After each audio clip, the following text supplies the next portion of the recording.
Hello everyone, success with आराम online education में आप सभी का स्वागत करता हूं। मैं हूं एमएस चौहान। आशा करता हूं कि आप सब कुशल मंगल होंगे। देखिए दोस्तों, अभी तक हमने हिंदी साहित्य के इतिहास में बहुत सारे टॉपिक करवा दिए हैं, जिसमें हमने हिंदी साहित्य के इतिहास का दर्शन पढ़ा दिया आपको। हिंदी साहित्य की लेखन विधियाँ क्या क्या हो सकती है, कौन कौन सी मेथड्स हो सकते हैं जिसके आधार पर हिंदी साहित्य को विभाजित किया है, या ऐसे कौन कौन से कालों का क्रम बताया, वो भी हम चर्चा कर चुके हैं। और साथ ही हिंदी साहित्य के प्रमुख ग्रंथकारों पर हम चर्चा कर रहे हैं। इस तरह से बेहतरीन सीरीज के रूप में हम इसे देख रहे हैं। बहुत अच्छे रिस्पॉन्स आ रहे हैं विद्यार्थियों के।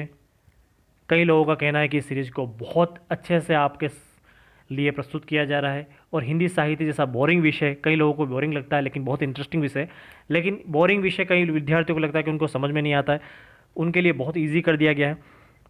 टेस्ट सीरीज आपको फ्री में मिल रही है। आपको पहले टेस्ट का शेड्यूल बता दिया जाता है और उसके बाद टेस्ट आयोजित करा दिया जाता है। किन किन एग्ज़ाम के लिए टेस्ट इंपॉर्टेंट रहेगा, यूजीसी नेट, आरपीएससी और डीएसबी के एग्ज़ाम के लिए बहुत इंपॉर्टेंट रहेगा। देखो, टेस्ट शेड्यूल ये रहेगा हमारा। हर संडे को टेस्ट होगा। टाइमिंग 8 बजे रहेगी और टॉपिक्स आपको इस तरह से दे दिए जाएंगे, जो कि लास्ट टॉपिक हमारे ये रहे थे टेस्ट के। अगर आपने टेस्ट ज्वाइन नहीं किया है तो अभी भी आप ज्वाइन कर सकते हैं। उसका लिंक हम टेलीग्राम चैनल पे ऑलरेडी भेज चुके हैं। आप वहाँ पे ज्वाइन कर सकते हैं इस टेस्ट को। ये टॉपिक्स रहेंगे हमारे टेस्ट सीरीज में। आज शुरू करते हैं हजारी प्रसाद द्विवेदी और डॉक्टर गणपति चंद्र गुप्त के बारे में। हजारी प्रसाद द्विवेदी बहुत बड़ी पर्सनैलिटी थी। अगर बात की जाए तो आचार्य रामचंद्र शुक्ल के बाद कोई व्यक्ति बहुत तर्कों के आधार पर और फक्कड़पन के आधार पर कोई बात की जाती है तो वो आचार्य रामचंद्र शुक्ल के बाद बात की जाती है तो वो हजारी प्रसाद द्विवेदी है। ठीक है जी। हजारी प्रसाद द्विवेदी ने वीर गाथा काल, जो कि रामचंद्र शुक्ल द्वारा दिया गया नाम है, उसको आदिकाल की संज्ञा दी। देखो, ये आज से जो लेक्चर सुन रहे हैं उनके लिए थोड़ा सा मुश्किल इसलिए हो सकता है कि आपको ये आदिकाल, वीर गाथा काल, इसमें अंतर समझ में नहीं आ रहा है। तो अगर आपको ये अंतर समझना है तो आप थोड़ा पीछे वाले लेक्चर्स देख सकते हैं। प्लेलिस्ट में जाइए और शुरू से देखेंगे तो बिल्कुल इतना इजीली मैंने समझा दिया है कि आपको आगे कभी कोई दिक्कत नहीं आने वाली हिंदी साहित्य के इतिहास के दर्शन में, हिंदी साहित्य की काल विधियों में और हिंदी साहित्य के ग्रंथकारों में। और पूरा हिंदी साहित्य इस तरह से बहुत सिंपली समझाने की कोशिश करूँगा।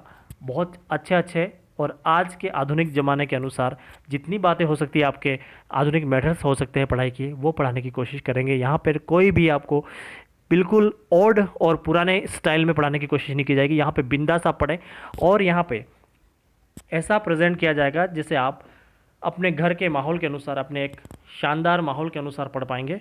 और ये लेसन्स आपके लिए इतने ज्ञानवर्धक होंगे कि आप इस पर डिस्कशन भी कर सकते हैं। ठीक है। हिंदी साहित्य के इतिहास में द्विवेदी का नाम बहुत इम्पोर्टेंट है। द्विवेदी जी ने कुछ किताबें लिखी, जिसमें बहुत इंपॉर्टेंट किताब थी हिंदी साहित्य की भूमिका। बड़ी ही फेमस किताब है ये, हिंदी साहित्य का उद्भव और विकास। ये किताब भी बड़ी प्रसिद्ध रही और आज भी इसका समसामयिक चलन देखा जा रहा है। और साहित्य का आदिकाल, ये 3 किताबें द्विवेदी जी की बहुत इंपॉर्टेंट है। और आदिकाल पे खोज इनकी इतनी व्यापक लेवल पे थी कि उन्होंने इसकी किताब लिखी और बहुत फेमस हुई। 1952 में ये किताब लिखी गई थी, साहित्य का आदिकाल ग्रंथ। बड़ा ही फेमस रहा है हजारी प्रसाद द्विवेदी का। कबीर को इन्होंने प्रकाश मिला और भक्ति काल को कहीं ना कहीं प्रकाश में लाने का सबसे बड़ा काम किसी ने किया और भक्ति काल को मान्यता देने का काम किया तो वो हजारी प्रसाद द्विवेदी थे। शुक्ल के कई धारणाओं को उन्होंने ध्वस्त कर दिया, निरस्त कर दिया और खंडन कर रहे थे, तो वो भी बहुत बड़े प्रमाणों के आधार पर। तो ये इनकी प्रवृत्ति थी। अक्खड़पन, फक्कड़पन कह सकते हैं, ये हजारी प्रसाद द्विवेदी की पर्सनैलिटी थी।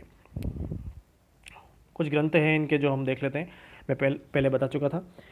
देखिए, हिंदी साहित्य का भूमिका ये 1940 में लिखी गई और हिंदी साहित्य का उद्भव और विकास ये किताब भी 1952 में लिखी गई। बहुत शानदार किताबें रही और आज भी हिंदी साहित्य पे शोध जो हो रहे हैं इन्हीं किताबों के आधार पर किए जा रहे हैं। तो इस तरह से जो हम बात करें कि जो हजारी प्रसाद द्विवेदी जी थे, उनकी पर्सनैलिटी बड़ी शानदार थी। इन्होंने सिद्धों नाथों का वर्णन करके कबीर पर उनका प्रभाव दिखाने की कोशिश की थी। और शुक्ल जी की जो भक्ति आंदोलन की व्याख्या द्विवेदी जी ने खंडन करते हुए कही और भक्ति काल को इन्होंने बहुत शानदार प्रकाश में कबीर पंथी के रूप में लाने की, नाथों सिद्धों को एक अलग स्थान दिया, जो कि रामचंद्र शुक्ल नाथ और सिद्धों को खंडन कर चुके थे और कह चुके थे कि नाथ और सिद्ध साहित्य की श्रेणी से बाहर ही ये पूर्व पीठिका है, लेकिन हजारी प्रसाद द्विवेदी ने इनको स्थान दिया और इनकी किताबें बड़ी ही फेमस रही हैं, आप जैसा कि आप जानते हैं। द्विवेदी जी की मान्यता ये भी रही कि भक्ति काल और जो पूर्वनाथ साहित्य है वो साहित्य का सहज विकसित रूप है। द्विवेदी जी हिंदी सूफी काव्य को भी संस्कृत अपभ्रंश की काव्य परंपराओं का ही आधारित मानते थे। इस तरह से द्विवेदी जी की पर्सनैलिटी रही है। इस लेक्चर को आप लिख लीजिए, ये नोट्स जो दिख रहे हैं स्क्रीन पे, इन सारे को आप स्क्रीनशॉट लेकर अपने नोट्स में शामिल कीजिए, शानदार नोट्स बनेंगे। अब देखो, गुप्त जी के बारे में आपने सुना ही होगा। गुप्त जी का पूरा नाम था गणपति चंद्र गुप्त, ठीक है। तो कई लोगों में यही मिस अंडरस्टैंडिंग रहती है कि गुप्त जी का पूरा नाम क्या था। तो गुप्त जी का पूरा नाम था गणपति चंद्र गुप्त, ठीक है। गणपति चंद्र गुप्त ने हिंदी साहित्य के इतिहास लेखन की परंपरा में बहुत इंपॉर्टेंट एक रोल प्ले किया था। गुप्त जी ने 1965 में किताब लिखी, बड़ी ही फेमस किताब थी ये। इस किताब का नाम था हिंदी साहित्य का वैज्ञानिक इतिहास। 2 खंडों में लिखी गई थी ये किताब, और इस किताब में इन्होंने हिंदी साहित्य को बड़े ही वैज्ञानिक तरीके से समावेशित किया और बहुत सारे फैक्ट्स इसमें ऐसे डाले जो आज भी इतिहासकारों के लिए शोध का विषय रहा है। इन्होंने एक विकासवादी सिद्धांत दिया था इसमें। क्या था ये विकासवादी सिद्धांत? इस ग्रंथ में जो साहित्य का इतिहास के विकासवादी सिद्धांतों की स्थापना करते हुए उसके आधारों पर हिंदी साहित्य की जो व्याख्या हो सकती है वो बताने की कोशिश की थी गणपति चंद्र गुप्त ने, ठीक है। बहुत सारी व्याख्याएं नवीन तरीके से थी, जो पुरानी मान्यताएं थी उसको खंडन भी कर रहे थे, ठीक है। और काल विभाजन के जो सिद्धांत थे जो कि आचार्य रामचंद्र शुक्ल ने प्रस्तुत किए थे उनका खंडन करते हुए हिंदी साहित्य को 3 खंडों में विभाजित किया था शुक्ल जी ने, ठीक है। कौन कौन से खंड हो सकते हैं ये देख लेते हैं। हिंदी साहित्य के जो काल विभाजन के खंड थे वो प्रारंभिक काल, मध्यकाल और आधुनिक काल। इन्होंने टाइम पीरियड भी बताया कि 1184 से 1350 तक का जो काल था वो प्रारंभिक काल था। मध्यकाल की बात करें तो मध्यकाल को 2 भागों में बांटा, पूर्व मध्यकाल और उत्तर मध्यकाल।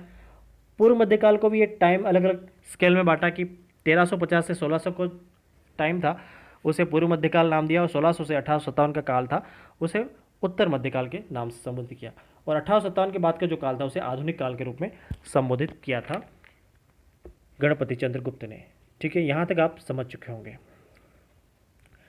अपने इस ग्रंथ में, जो ग्रंथ में बता चुका हूँ कि हिंदी साहित्य का वैज्ञानिक इतिहास, इस ग्रंथ में शुक्ल जी की बहुत सारी मान्यता को इन्होंने खंडित कर दिया था, ठीक है। यहाँ तक, और बहुत तर्कपूर्ण खंडन कर रहे थे, कोई ऐसे ही अपनी शेखी बगाड़ने के लिए खंडन नहीं किया गया था, बहुत ही तर्कपूर्ण खंडन किया था गणपति गुप्त ने।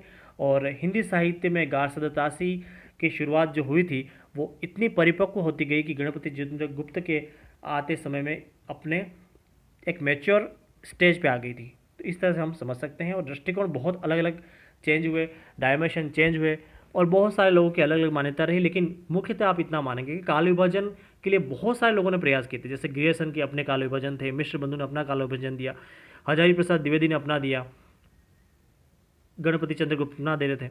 लेकिन एक बात आपको समझनी होगी कि सर्वमान्य काल विभाजन का आधार आदिकाल, भक्तिकाल, रीतिकाल और आधुनिक काल ही रहा है। इस तरह से हमने इस कंटेंट को पूरा किया। अब देखते हैं गुप्त जी ने काल विभाजन किस आधार पर किया वो देख लेते हैं, और काल विभाजन के क्या क्या उनके मायने थे वो ध्यान रखते हैं। देखो, 3 काल हमने पहले बता दिया कि प्रारंभिक काल, मध्यकाल और आधुनिक काल, ये गुप्त जी का काल विभाजन था। अब ये प्रारंभिक काल और मध्यकाल, प्रारंभिक काल और मध्यकाल की को काव्य परंपरा रही है। तो प्रारंभिक काल और मध्यकाल की काव्य परंपरा रही है, इसमें भी अलग अलग काव्य रहे हैं, जैसे कि हम बात करेंगे। यहाँ हम देखेंगे कि धर्माश्रित काव्य था जो कि प्रारंभिक काल और मध्यकाल के अंतर्गत 3 कालखंडों में बटा हुआ था। धर्माश्रित काव्य, लोकाश्रित काव्य और राजाश्रित काव्य, ठीक है। यहाँ पे हम देख रहे हैं आपको स्क्रीन पे, देखिए, धर्माश्रित काव्य, लोकाश्रित काव्य और राजाश्रित काव्य, इनको बांट दिया गया। कैसे बांटा? धर्माश्रित काव्य में माना गया कि देखिए, धार्मिक रास काव्य परंपरा थी, यहाँ पे संत काव्य परंपरा थी, ये इसके अकॉर्डिंग थी, ठीक है, धर्माश्रित काव्य परंपरा के। तो धर्माश्रित काव्य परंपरा में हम बात करेंगे धार्मिक रास काव्य परंपरा, संत काव्य परंपरा, पौराणिक काव्य परंपरा, पौराणिक प्रबंध काव्य परंपरा और रसिक भक्ति परंपरा। तो ये किसके अंतर्गत थी? धर्माश्रित। उसी तरह से लोकाश्रित काव्य परंपरा में हमने विभाजन किया, जो गणपति चंद्रगुप्त का विभाजन है, मैथिली गीत परंपरा, ऐतिहासिक रास परंपरा, ऐतिहासिक चरित्र काव्य परंपरा, ऐतिहासिक मुक्तम परंपरा और शास्त्रीय मुक्तक परंपरा। इस तरह से लोकाश्रित काव्य को बांटा इन्होंने। और राजाश्रित काव्य में इन्होंने रोमांस को एक काव्य की परंपरा में स्थान दिया और स्वच्छंद प्रेम को भी काव्य परंपरा में स्थान दिया। इस तरह से गणपति चंद्रगुप्त ने काल विभाजन को अलग तरीके से प्रेजेंट करने की कोशिश की। शुक्ल जी के काल विभाजन को निरस्त कर दिया और स्वीकार करने की कोशिश ही नहीं की, उन्होंने अपने हिसाब से काल विभाजन को अंजाम दिया। इस तरह से हमने आज दो बड़ी पर्सनैलिटी के बारे में समझने की कोशिश की।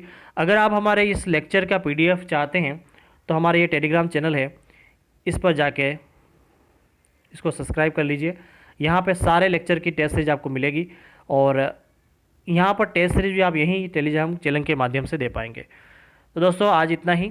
कल हम पढ़ेंगे हिंदी साहित्य के इतिहास का जो काल विभाजन था उसका नामकरण कैसे हुआ, और फिर उसके बाद हम आदिकाल को शुरू कर देंगे। इसके बीच में एक बड़ा टेस्ट भी होगा जो आपको टेलीग्राम चैनल के माध्यम से बता दीजिएगा। Thank you for watching me.